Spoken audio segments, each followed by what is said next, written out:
Vous ne me voyez sûrement pas. Je suis Gilbert Coquelin, artiste plasticien. Je vis et travaille à Nancy dans le nord-est de la France. Je réalise principalement des sculptures, installations, performances et le tout régulièrement en extérieur, ce que je nomme des interventions extérieures. Ces œuvres peuvent prendre place en ville, dans l'hypercentre, mais aussi en zone commerciale ou encore à la campagne. Afin de casser le schéma traditionnel atelier-galerie, j'ai rajouté dans mon processus de création les interventions extérieures de façon naturelle. J'ai toujours eu la volonté de perturber le réel et j'avais envie de travailler la notion d'humour, de surprise et de mensonge. C'est pour cela que je suis allé directement vers la rue et les habitants. Grâce à mon projet Contenant Contenu qui traite de nos espaces communs, de l'espace public, du mobilier urbain, des murs, de l'histoire des villes, mais aussi de nos usages que l'on fait de cette rue, cela me permet d'évoquer de nombreux sujets, sous différents angles. L'œuvre que vous voyez sur l'écran s'intitule Morse Attack, Opération Neptune, suite et fin.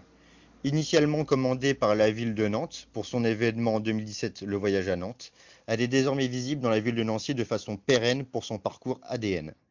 Cette œuvre fait partie de la série Suite et fin, dont le principe est de proposer des suites d'œuvres d'artistes de renom ou encore d'événements historiques. Celle-ci parle de John Steele, le parachutiste américain qui est tombé sur le clocher d'une église en Normandie pendant le débarquement lors de la Seconde Guerre mondiale. J'ai voulu rendre hommage à cet événement qui porte une notion d'humour malgré les circonstances. Les combats ont désormais changé, les futurs combats seront sûrement écologiques. Le Morse représente l'un de ces nouveaux combattants. Pour moi, les murs sont des supports à histoire, à la narration, au questionnement à tout âge, à la surprise. La sculpture, comparée à la peinture, me permet d'appréhender la ville et les espaces différemment, me donne d'autres possibilités, d'autres lieux d'expression, mais c'est aussi une approche plus contraignante au niveau de la technique.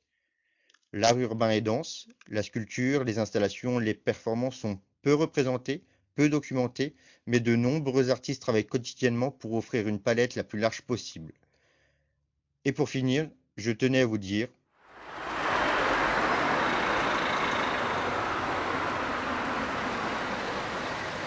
Merci.